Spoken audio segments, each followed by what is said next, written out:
Hello everyone, welcome to LRG classes. आज आम 5th semester history honours DSE 1 रो unit 3 रो 2 मार्किया question गुड़िक आलोचना करियो। या पूर्व आम दुईटी वीडियो माध्यम रे 1 मार्किया क्वेश्चन गुड़िक आलोचना करथिले।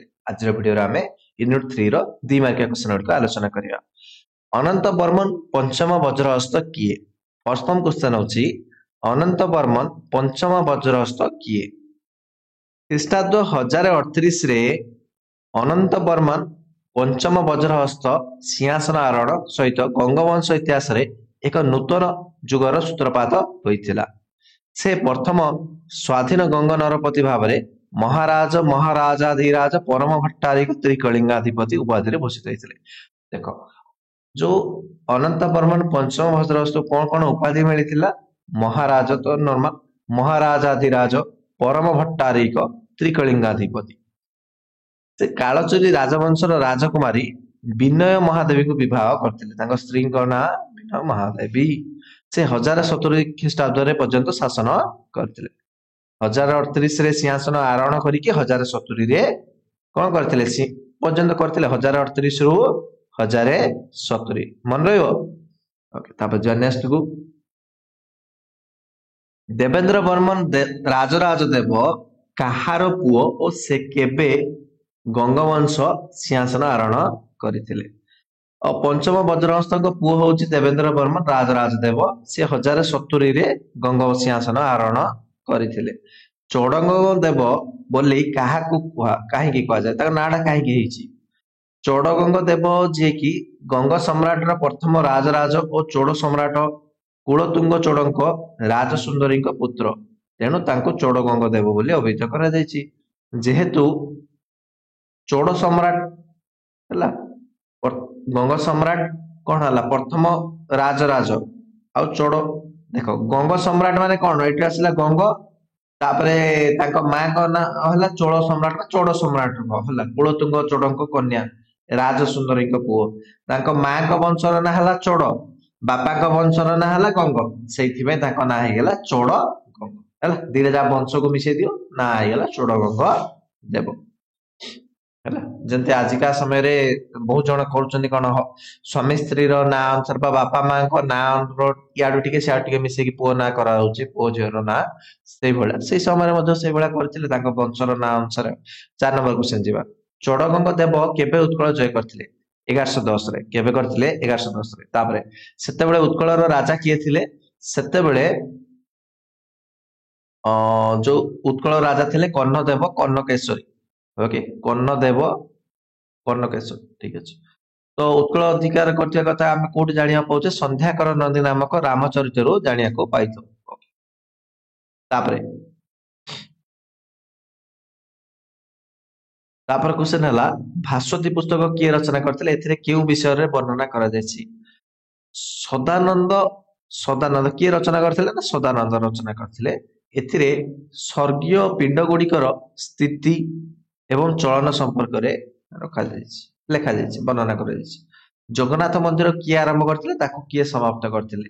देखो मन रख, चोडगंग देव आरंभ करथिले आ शेष तृतीय अनग भीम देव समाप्त करथिले। कामकन्नव किए और से केबे सिंहासन आरोहण करथिले? चोडगंग देवंक पुओ ना हला कामान्नव। ओके, कामान्नव बा कामकन्नव जहाँ भी हो, तो चोडगंग देवंक पुओ से 1417 ख्रीष्टाब्द सिंहासन आरोहण करथिले। तृतीय अनग भीम देव किए? सीए होउचंती तृतीय राजराजंक पुओ। तृतीय राजराजंक पुओ हला तृतीय अनग भीम देव। से 1211 रे ख्रीष्टाब्द सिंहासन आरोहण करथिले। नरसिंह देव प्रथम किए? कहा समय रे कोणार्क सूर्य मंदिर आरंभ होइतिला, निर्मित होइतिला? ओके, तृतीय अनग भीम देवंक पुओ। तृतीय अनग भीम देवंक पुओ होउचंती प्रथम नरसिंह देव। से 1238 रे सिंहासन आरोहण करथिले। लांगुला नरसिंह देव कोणार्क सूर्य मंदिर निर्माण करथिले। से जणे ही हला से सूर्य मंदिर निर्माण करथिले। एकावली रचयिता किए? याकू आमे एथरे कोन बनै दछि? याकू मध्ये एक मार्क रे आमे पढिथिले। एकावली रचना किए करथिले ना? ताको नरसिंह देवंकर ताको राजदरबार रो गोटे कवि किए विद्याधर, सी एकावली रचना करथिले। एइथरे कोन अछि ना ପ୍ରଥମ ନରସିଂହ ଦେବଙ୍କ କୃତିତ୍ୱ ଓକେ ତାଙ୍କର ଯୋଉ କଣ କଣ ସବୁ କାର୍ଯ୍ୟ କରିଥିଲେ ତା ବିଷୟରେ ବର୍ଣ୍ଣନା କରାଯାଇଛି। ସୂର୍ଯ୍ୟବଂଶୀ ବଂଶର ପ୍ରତିଷ୍ଠାତା କିଏ ତ ଆମେ ପଢିଥିଲେ କପିଳେନ୍ଦ୍ର ଦେବ। କିଏ କରିଥିଲେ? କପିଳେନ୍ଦ୍ର ଦେବ। ସେ 1435 ଖ୍ରୀଷ୍ଟାବ୍ଦରେ ସିଂହାସନ ଆରୋହଣ କରିଥିଲେ। ରାମଚନ୍ଦ୍ରଙ୍କ ବଂଶ ଅନୁସାରେ ତାଙ୍କ ନାଁକୁ ମଧ୍ୟ ସେ ଦେଇ ଦେଇଥିଲେ କଣ? ସୂର୍ଯ୍ୟବଂଶ ବୋଲି। ଠିକ ଅଛି। ତ ତାଙ୍କୁ ଗଜପତି ମଧ୍ୟ କୁହାଯାଏ। ସୂର୍ଯ୍ୟବଂଶୀ ଗଜପତି ବୋଲି ମଧ୍ୟ କୁହାଯାଏ। କପିଳାଧ କିଏ କରିଥିଲେ? କପିଳାଧ ନିହାତି ଭାବେ ଜାଣିଥିବେ କପିଳେନ୍ଦ୍ର ଦେବ କରିଥିଲେ। କପିଳାଧର 1435 ଖ୍ରୀଷ୍ଟାବ୍ଦରେ ସିଂହାସନ ଆରୋହଣ ପରେ ଆରମ୍ଭ କରିଥିଲେ। କପିଳେନ୍ଦ୍ର ଦେବ ଯେତେବେଳେ ସେ ସିଂହାସନ ଆରୋହଣ କଲେ ସେଇଠୁ ସିଏ ଯୋଉ ସେଇଠୁ ମାନେ ଷ୍ଟାର୍ଟିଂ ହିସାବରେ ନେଲେ ଆଉ ସେଇଠୁ ସିଏ ଗୋଟେ ନୂଆ ଅଧ ବା ନୂଆ ସମୟ ରେଖା ଗୋଟେ ବାହାର କରିଥିଲେ ଯେମିତି ଆମେ ଏବେ ଖ୍ରୀଷ୍ଟାବ୍ଦ ରହୁଛୁ ସେଇଭଳିଆ 1435। କାଞ୍ଚି କାବେରୀ କିମ୍ବଦନ୍ତୀ କେଉଁ ରାଜାଙ୍କ ସହିତ ସଂଶ୍ଳିଷ୍ଟ?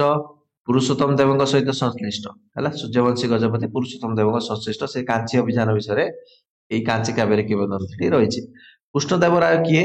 କୃଷ୍ଣଦେବରାୟ ହଉଛନ୍ତି ବିଜୟନଗର ସାମ୍ରାଜ୍ୟର ଶ୍ରେଷ୍ଠ ଶାସକ। ବିଜୟନଗର ସାମ୍ରାଜ୍ୟର ଶ୍ରେଷ୍ଠ ଶାସକ କିଏ? କୃଷ୍ଣଦେବ ରାୟ। ସେ 1512 ଖ୍ରୀଷ୍ଟାବ୍ଦରେ ପ୍ରଥମେ ଉଦୟଗିରି ଆକ୍ରମଣ କରିଥିଲେ। ସପ୍ତବର୍ଷ ଯୁଦ୍ଧ କେବେ ଓ କାହା କାହା ମଧ୍ୟରେ ହେଇଥିଲା? ତ ଦେଖ ଗୋଟେ ଫେମସ ସପ୍ତବର୍ଷ ଯୁଦ୍ଧ ରହିଛି। ସପ୍ତବର୍ଷ ଯୁଦ୍ଧ କଣ ନା 1512 ରୁ ଆରମ୍ଭ ହେଇକି 1519 ପର୍ଯ୍ୟନ୍ତ 7 ବର୍ଷ ଯୁଦ୍ଧ ହେଇଥିଲା। କାହା କାହା ଭିତରେ? ନା ପ୍ରତାପ ରୁଦ୍ର ଦେବ ଆଉ କୃଷ୍ଣଦେବରାୟ ମଧ୍ୟରେ ହେଇଥିଲା। କାହା କାହା ଭିତରେ?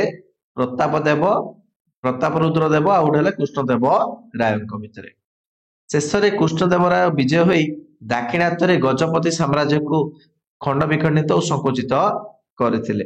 ଯୋଉ ଆମର ଯୋଉ ଓଡିଶା ବା ଗଜପତି ସାମ୍ରାଜ୍ୟକୁ ସେ ଖଣ୍ଡ ବିଖଣ୍ଡିତ କରିଦେଇଥିଲେ କାରଣ ସେପଟ ଆଡୁ ନେଇ ଯାଇଥିଲେ ଦାକ୍ଷିଣାତ୍ୟକୁ। କିଏ? କୃଷ୍ଣଦେବରାୟ। ପଞ୍ଚସଖା ମାନେ କିଏ ଥିଲେ? ପଞ୍ଚସଖା କଥା କହିବା ଆମର କିଏ କିଏ ଥିଲେ? ଜଗନ୍ନାଥ ଦାସ, ବଳରାମ ଦାସ, ଯଶବନ୍ତ ଦାସ, ଅନନ୍ତ ଦାସ, ଅଚ୍ୟୁତାନନ୍ଦ ଦାସ 5 ଜଣ ହେଲା। ସେମାନେ ଥିଲେ ଓଡିଶାର ବୈଷ୍ଣବ ଧର୍ମର ପୁରୋଧା। ବହୁତ ଗୁଡା ଲେଖା ଗୁଡା ଲେଖିଛନ୍ତି। ପଞ୍ଚସଖା ମାନଙ୍କ ମଧ୍ୟରେ ପ୍ରଧାନ କିଏ ଥିଲେ? ପ୍ରଧାନ କହିବା ଆମେ ଜଗନ୍ନାଥ ଦାସଙ୍କୁ କହିପାରିବା। ଜଗନ୍ନାଥ ଦାସ ପ୍ରଧାନ ଥିଲେ। ତାଙ୍କ ରଚନା ଗୁଡିକ ହେଲା ଭାଗବତ, ଗୁପ୍ତ ଭାଗବତ, ଦାରୁବ୍ରହ୍ମ ଗୀତା, ଗଜସ୍ମୃତି, ଧ୍ରୁବସ୍ମୃତି, ତୁଳାଭିଣା, ରସକ୍ରୀଡା, ଅର୍ଥ କୋଇଲି, ମାନସ କୋଷ। ଓକେ। ଶ୍ରୀ ଚୈତନ୍ୟ କେବେ କେଉଁଠାରେ ଜନ୍ମଗ୍ରହଣ କରିଥିଲେ? ଶ୍ରୀ ଚୈତନ୍ୟ ପଶ୍ଚିମବଙ୍ଗ ଅନ୍ତର୍ଗତ ନବଦ୍ୱୀପ ଯୋଉଟା କି ନଦିଆ ର ମିନାପୁର ଠାରେ 1468 ଖ୍ରୀଷ୍ଟାବ୍ଦରେ ଜନ୍ମଗ୍ରହଣ କରିଥିଲେ। ଭୋଇ ବଂଶର ପ୍ରତିଷ୍ଠାତା କିଏ? ଭୋଇ ବଂଶର ପ୍ରତିଷ୍ଠାତା ହଉଛନ୍ତି ଗୋବିନ୍ଦ ବିଦ୍ୟାଧର। କିଏ?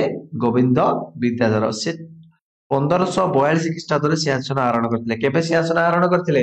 1542 ଖ୍ରୀଷ୍ଟାବ୍ଦରେ ସିଂହାସନ ଆରୋହଣ କରିଥିଲେ। ତ ଏଇଭଳି ଭାବେ ଆମେ 2 ମାର୍କିଆ କ୍ୱେଶ୍ଚନ ମଧ୍ୟ ଆମେ ଆଲୋଚନା କରିସାରିଛେ। ତ ୟା ପରେ ଆମେ 3 ମାର୍କିଆ କ୍ୱେଶ୍ଚନ ଗୁଡିକ ଆଲୋଚନା କରିବା। ତେଣୁ ସମସ୍ତେ ଭିଡିଓକୁ ଲାଇକ୍ କରିବା ସହିତ ଚ୍ୟାନେଲକୁ ମଧ୍ୟ ସବସ୍କ୍ରାଇବ କରିଦିଅ। ଆମେ 3 ମାର୍କିଆ କ୍ୱେଶ୍ଚନ ଗୁଡିକ ୟା ପର ଭିଡିଓରେ ଡିସ୍କସନ କରିବା। ତମେ ମାନେ ମଧ୍ୟ ପ୍ଲେ ଲିଷ୍ଟରେ ଲିଙ୍କ ଡେସ୍କ୍ରିପସନରେ ଅଛି ସେଠୁ ଯାଇକି ତମେ ପୂର୍ବ ଭିଡିଓ ଗୁଡିକ ମଧ୍ୟ ଦେଖିପାରିବ ଯୋଉମାନେ ଦେଖିନ। Thank you.